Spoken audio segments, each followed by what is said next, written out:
Então, irmãos, este salmo de número 100 é um salmo pequeno e de louvor, de adoração. Ele estimula, ele exorta a gente a celebrar com júbilo ao Senhor. E todos os moradores da terra. E nos chama a servir ao Senhor com alegria. Nos apresentar diante dele com música, com louvor, com cântico. Porque Deus nos criou. Foi Ele quem nos fez povo dele. Não fomos nós que o escolhemos, mas Ele nos escolheu. E aqui é um salmo, né? O povo de Israel tinha o templo e os judeus iam 7 vezes por ano à casa do Senhor para celebrar. E ele diz: entrai pelas portas dele com louvor, em seus átrios com hinos. Louvai-o e bendizei o seu nome. E Deus nos deu esse privilégio de hoje nós sermos casa de Deus. Se você crê em Jesus como seu Senhor e Salvador, o Eterno, o Altíssimo, perdoa seus pecados e Ele envia o Espírito Santo para morar em você, para você ser casa de Deus. Embora todos nós aqui sejamos pedras vivas do templo do Altíssimo, há uma bênção, um prazer, uma alegria, há um júbilo quando a gente se reúne. Embora você possa orar, buscar, louvar na sua casa, no seu trabalho, quando você reúne com a congregação e a gente canta, toca e louva a Deus, a presença de Deus é como se ela se manifestasse mais, se multiplicasse. Então, aquele louvor, aquele júbilo, aquela gratidão se amplia. E por que a gente deve louvar? Porque nós fomos criados para isso. Ele é a causa e a finalidade de tudo, porque Deus, o Senhor, é bom, e a misericórdia dele é eterna, e a verdade dele se estende de geração em geração. Então, celebrai a Deus com júbilo. Tem dias que você está mais animado, é mais fácil você ter júbilo, uma alegria assim, né? Outros dias você está mais para baixo. Mas quando você celebra a Deus, você se solta. E a Bíblia diz assim: a alegria do Senhor, a nossa força é. Quando você louva a Deus e se solta os seus problemas, solta as suas preocupações, solta os seus temores, o amanhã, o depois. Entrega, confia. A alegria do Senhor vai se tornando a sua força. Você não sabe como vai resolver aquele problema, mas você confia que tem um Pai Celestial, um Deus vivo que ajuda você no enfrentamento dos seus problemas. Então, ele exorta a gente a celebrar. Celebrar é comemorar, é lembrar, é parar para refletir, é fazer, você tem um ciclo de realização, aí você comemora, você celebra aquilo. Você celebra o seu aniversário, passou um ano, aí você agradece, você comemora. Então, nós, todos os dias, podemos celebrar ao Senhor. Mas, pelo menos uma vez por semana, nós viemos à casa do Senhor para louvar, para celebrar. Uma vez por mês, a gente vem para comer o pão e beber do cálice, celebrando a aliança. Então, são esses ciclos pequenos e grandes que ajudam a gente a renovar nossa atitude de fé e de gratidão. No verso 2 ele diz: servi ao Senhor com alegria. Algumas vezes eu já viajei, estive longe daqui da nossa igreja e me lembrei assim, quando eu entrei no portão, que alegria poder voltar a adorar, louvar com os meus irmãos, poder encontrar o povo de Deus, poder servir ao Senhor juntos. Então, pensa que o maior privilégio que você pode ter é pertencer a Deus. A coisa mais elevada, mais sublime que pode acontecer na sua vida é conhecer a Deus e pertencer a Ele. E Ele te chama, Ele que é o Eterno, o Altíssimo, o Criador do céu e da terra, te chama. Vem trabalhar comigo. Vem fazer parte do meu empreendimento. O Eterno, Ele reina. Jesus, Ele morreu e ressuscitou e Ele é rei. Ele nasceu para ser rei. E Ele estava diante de Pilatos e Pilatos perguntou para Ele, mas dizem que você é rei, você é rei? Ele disse, sim, para isso eu nasci. Mas o meu reino não é deste mundo. Então todos nós vamos experimentar o envelhecimento, a morte, e temos a vida eterna. E Jesus voltará para reinar na terra, fisicamente, literalmente, nesta terra. E aquele que nele crê, ressuscitará. Então, quando Deus te chama para servir a Ele, Ele está dizendo, meu filho, minha filha, você pode ter parte neste grande mover do meu reino, neste grande empreendimento que eu estou desenvolvendo na história da humanidade. E quando você compreende que privilégio é esse, servir ao Senhor, servir ao Senhor. Uma das carreiras mais difíceis, uma carreira muito disputada, concurso público dificílimo, é a carreira de diplomata. O Instituto, Itamaraty, que é onde os nossos diplomatas são treinados. Tem que falar vários idiomas, o concurso é muito competitivo. Mas aquele homem, aquela mulher está ali, estudou, preparou para ter aquela carreira, são vários andares, para servir a sua nação, servir a sua pátria.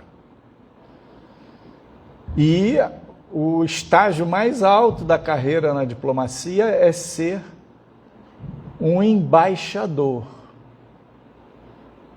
Então, o embaixador, ele representa, ele é a figura no corpo diplomático mais alta naquele corpo ali, naquele país, representando o seu país de origem. Pensa que o Senhor te chama para ser diplomata do reino dos céus. Ele chama você a fazer parte, representar o reino dele aqui na terra. Servir ao Senhor é fazer parte deste reino. Então, quando você acolhe alguém, sorri, cumprimenta, prega, compartilha, ajuda, ora por alguém, você está servindo ao Senhor em favor de alguém. E que privilégio é esse? Sabei que o Senhor é Deus. Oh, aleluia! O Senhor é Deus. Ter consciência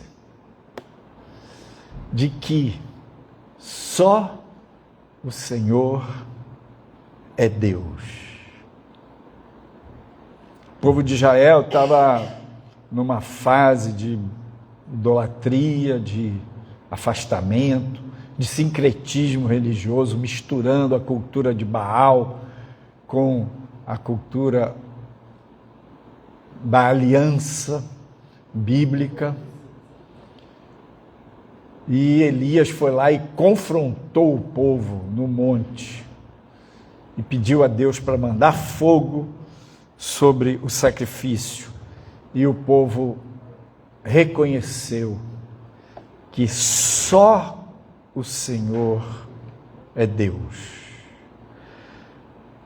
Muitos dizem, muitos caminhos levam a Deus, e importa é ter fé.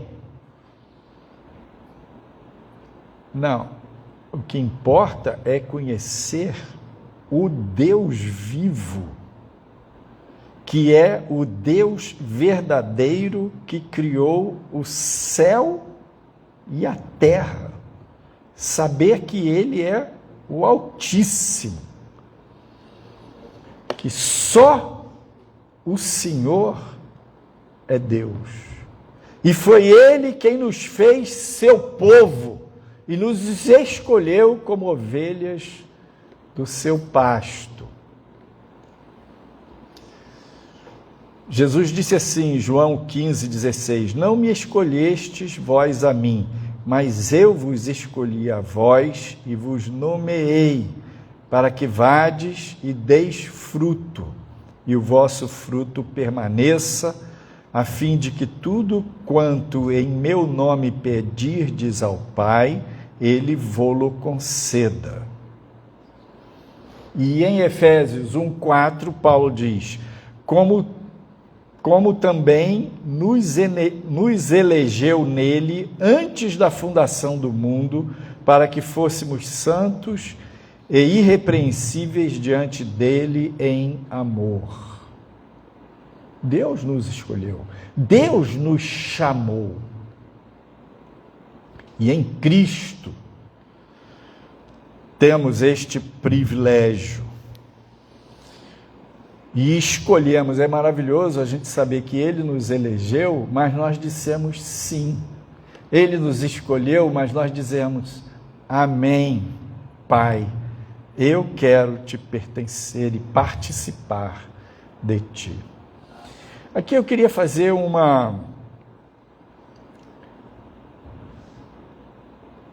comentário, né, sobre o povo de Israel.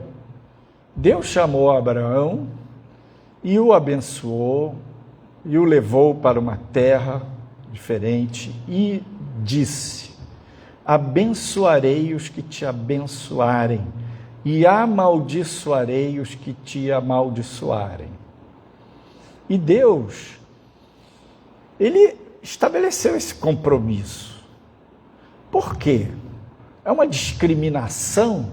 Não, é porque em Abraão, Deus tinha um propósito de, naquela aliança com Abraão e seus descendentes, preparar toda a humanidade para a vinda do Salvador. E o Salvador é Jesus, Filho de Deus, descendente de Davi, descendente de Abraão, que morreu e ressuscitou por toda a humanidade. Então, aquela aliança que Deus tinha com Abraão, o mundo jaz no maligno, diz a Bíblia. Ao redor, as nações se colocavam como inimigos de Israel. E o diabo usava as pessoas nessa cultura da guerra, do litígio, do conflito, para tentar destruir Israel e destruir o propósito de Deus. Então, se você hoje tem a Bíblia, se você hoje lê a Bíblia e considera e reconhece a Bíblia a palavra de Deus, Deus usou o povo de Israel. E o povo pecou, o povo se endureceu durante décadas, várias gerações de reis em Israel e no reino de Judá se endureceram. E Deus usou profetas para avisar que eles iriam para o cativeiro, como no caso de Jeremias. E de fato eles foram para o cativeiro. A história de Daniel, o livro de Ezequiel se passa com Israel no cativeiro. E a história de Esther se passa com Israel no cativeiro. E o cativeiro se instalou na Babilônia, né? Foi Nabucodonosor, rei da Babilônia, que invadiu Judá e levou o rei Joaquim e todo o seu séquito para a Babilônia. Daniel foi junto. Depois do rei da Babilônia, entrou o rei Dario, o persa. Então, o reinado da Babilônia foi sucedido pelo reinado persa. E 3 reis persas se destacam. Dario, que era medo-persa, né? Ciro, que também foi um rei persa que determinou o retorno de Israel. Ele publicou um edito, um édito real, uma nota, e autorizando o povo judeu a retornar para a sua terra. E na história de Esther, o rei Assuero, que era também um rei persa. Nos dias de Esther, você pode ler lá em casa, Mardoqueu era primo de Esther, tio, e ela acabou sendo escolhida como rainha. Houve um concurso lá, o rei elegeu ela, e ela se tornou rainha, mas ela não disse que era judia. E tinha um primeiro-ministro lá chamado Haamã, que ele era um homem perverso, ele odiava os judeus, ele odiava Mardoqueu, o primo, tio de Esther. E ele resolveu fazer um decreto, pediu ao rei, ele enganou e seduziu o rei para fazer um decreto para matar todos os judeus, em todas as províncias. Eram 127 províncias, tipo 127 países que o império dominava. E o rei escreveu aquilo e selou com o seu selo. E Haamã, ele fez uma coisa assim, ele pensou, não, é muito grande, né, o domínio do rei Assuero, vamos lançar sortes para a gente saber qual vai ser o dia, porque o rei estava descendo um decreto autorizando todos os inimigos dos judeus matar os judeus, se organizarem e matarem, com a autorização do imperador. Então, os judeus ficaram vendidos. E eles fizeram, então, jogaram sortes lá e escolheram uma data. E aquele decreto foi escrito em vários idiomas e espalhado em todo o império da Pérsia. E Ramã foi lá esfregando a mão, dizendo, vai chegar o dia, está chegando a hora. E ele foi odiando tanto Mardoqueu, porque ele sabia que Mardoqueu era judeu, e ele montou uma forca para Mardoqueu. E Mardoqueu falou para Ester, Ester, você precisa pedir ajuda para o rei, porque se isso for assim, vai ser um arraso, uma destruição. Ela disse, mas se eu entrar na sala do rei sem o rei me chamar, e ele não estendeu o cetro dele para mim, os guardas vão me matar. Qualquer pessoa que entrar sem ser convidado pelo rei, o rei tem que estender o cetro. Se ele não estender, a pessoa é morta.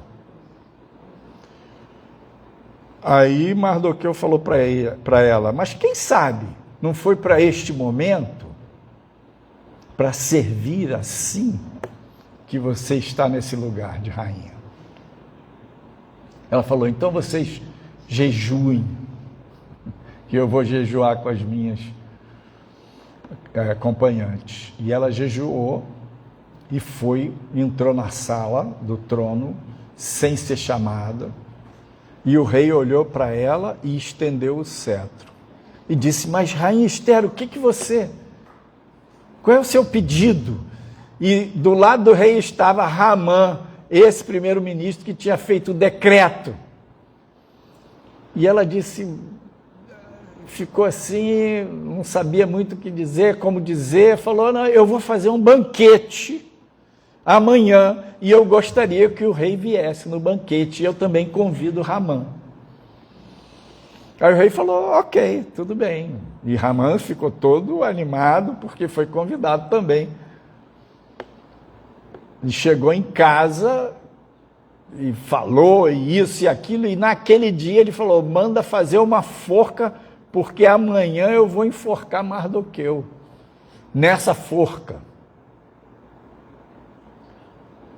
E mandou os servos dele fazer aquela forca lá. E chegou no dia seguinte, Ramã se preparou para o banquete, foi lá na sala do banquete, no trono, o rei falou, ok, e eles comeram, beberam, e o rei falou, e aí, Ester, qual é a sua petição? Ela falou, rei, não me leva a mal não, mas eu vou fazer outro banquete amanhã, novamente, e aí eu vou falar a minha petição. O rei falou, tá bom, e eu também convido o Ramã. E aí, neste dia, Ramã descobriu que Mardoqueu era tio de Ester. Neste dia, descobriu que a situação do lado dele não estava boa. Ele ficou, mas foi no banquete, ele não queria ir no dia seguinte, foi. E chegou lá, ele pegou nas vestes de Ester, de uma maneira desesperada, inapropriada, e o rei falou, que é isso? E o rei saiu e ele começou a falar com ela, direto com ela. E Ester, o rei voltou e perguntou para ela, mas qual era o seu pedido? Ela contou a história toda. Esse homem perverso, com intenção de destruir o meu povo, fez o Senhor fazer esse decreto aqui, para destruir todos os judeus em todas as províncias. E lá, no reinado da Média Pérsia, havia um tipo de regra que ele era um rei, tipo imperador, manda, mata, decide, é juiz, é tudo. Mas quando ele fazia um decreto e aquele decreto era assinado e selado, Ele mesmo não podia mudar. Como foi também o decreto com relação a Daniel, que Dario fez, e depois ele não pôde mudar. Teve que jogar Daniel na cova dos leões, mas Deus deu livramento para Daniel. E aí o rei ficou muito indignado, muito assim, o que eu vou fazer? E aí Mardoqueu, conversando com o rei, falou: o senhor pode fazer um decreto que os judeus podem se defender. Que eles podem, em todas as províncias, os seus inimigos já estavam falando: o dia está marcado, eu vou passar você no cerol, eu vou te matar, eu vou destruir tudo seu. Essas pessoas que já estavam se organizando para matar os judeus tiveram autorização do rei para confrontar e matar essas pessoas. Por que eu estou contando essa história toda, pastor, meus irmãos? Porque amanhã é a festa judia do Purim.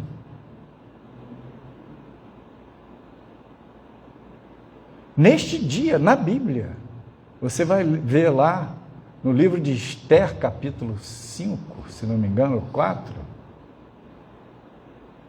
os judeus se organizam, recebem esse decreto do rei em todas as províncias, se organizam e eles destroem os seus inimigos. E a partir dali, eles organizaram uma festa, uma celebração. Todos os anos, eles celebram a festa do Purim. De onde vem esse nome? Pur quer dizer sorte. Meses e meses antes, Ramã jogou Pur, jogou a sorte, e caiu naquela data. Irmãos, há 40 e tantos anos, o Irã vem determinado destruir o Estado de Israel. Destruir, acabar. Para não fazer direto, bota aqui, bota ali, um Hamas, rebolar, lá, Yutis. O objetivo era destruir o Estado de Israel.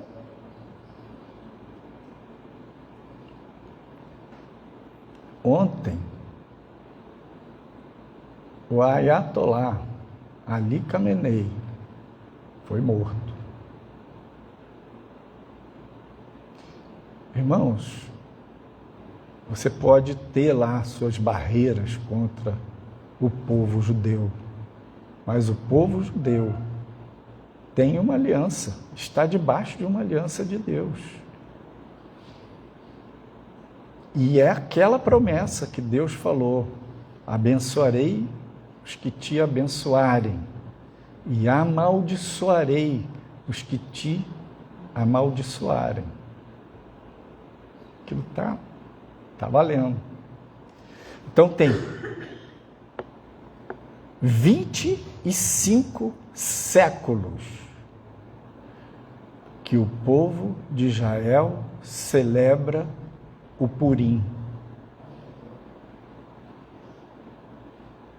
Amanhã eles vão celebrar o Purim. Já estava marcado. Ontem, Khamenei morreu. Então, o Senhor é Deus. Só o Senhor é Deus. As sortes, muitas vezes a gente pensa que as coisas na história, no mundo, na nossa própria vida acontecem aleatoriamente. Só o Senhor é Deus. E foi Ele quem nos fez seu povo. Nós pertencemos a Ele. E nós reconhecemos que Deus tem uma aliança com Israel. Então, Muitas vezes a gente pensa em termos de justiça. Muitas vezes a gente pensa, como é que eu vou celebrar a Deus com júbilo, sabendo que meus irmãos mineiros ou o povo da Baixada Fluminense está passando um aperto, o povo com esse negócio das enchentes em Minas, no estado do Rio. Como é que eu vou celebrar a Deus, servir com alegria? Existem momentos difíceis que a gente passa pessoalmente, a nossa família, momentos difíceis que a nação passa. E Deus, Ele permite as intempéries, os cataclismas, os problemas da natureza, e o mal também age na terra. Satanás também usa as circunstâncias, usa as pessoas para matar, roubar, destruir. E no meio de tudo isso, nossa fé é provada. Então, não significa aprender a celebrar a Deus com júbilo, servir com gratidão a Ele, que eu tenho um botãozinho do dane-se, estou nem aí para tudo e para todos, me importa é só servir a Deus e ponto final. Não é isso. É que eu enxergo que Deus é Deus, que Ele é perfeito, santo, justo e bom, que Ele enviou o Salvador para toda a humanidade e todo aquele que crê será salvo. Eu enxergo que o propósito de Deus inclui a bondade, a perfeição e a misericórdia dEle. E não fico eu querendo fazer justiça com a minha mão. E não fico eu querendo julgar a história e o mundo e saber mais do que Deus. Eu me rendo a Ele e o louvo, mesmo nas horas difíceis. Não se trata de viver na indiferença com o sofrimento alheio, mas se trata de crer que além de todo problema humano, das maldades da terra, a benignidade e a misericórdia do Senhor duram para sempre. E Ele é justo, e Ele é perfeito, e nele a gente pode confiar. E assim a gente vai caminhando. Saber que eu vou servir ao Senhor com gratidão, com júbilo, porque ao servir a Deus eu estou em guerra. Como guerra, pastor? Não é uma guerra física, não. Mas é uma guerra contra o mal que está enganando as pessoas, cegando as pessoas, levando as pessoas para o inferno, levando as pessoas para o pecado, para a destruição. E eu estou em guerra, em nome de Jesus, para resgatar, salvar, trazer as pessoas para o reino de Deus. Então eu posso servir a Deus com júbilo, com alegria, com gratidão, sabendo que Ele é bom, sabendo que Ele nos fez seu povo. Eu posso adorar. E quando eu olho para a história de Israel, veja que não é uma coincidência que os judeus vão celebrar Purim amanhã e depois, segunda e terça-feira. Essa sorte foi lançada por Ramã. O Ramã do nosso tempo era o Khamenei, que dizia: tem que destruir Israel. O que é isso? O Deus vivo é real e Ele intervém na história. E nós devemos temê-lo e honrá-lo, e saber que Ele é bom, justo e perfeito. Amém.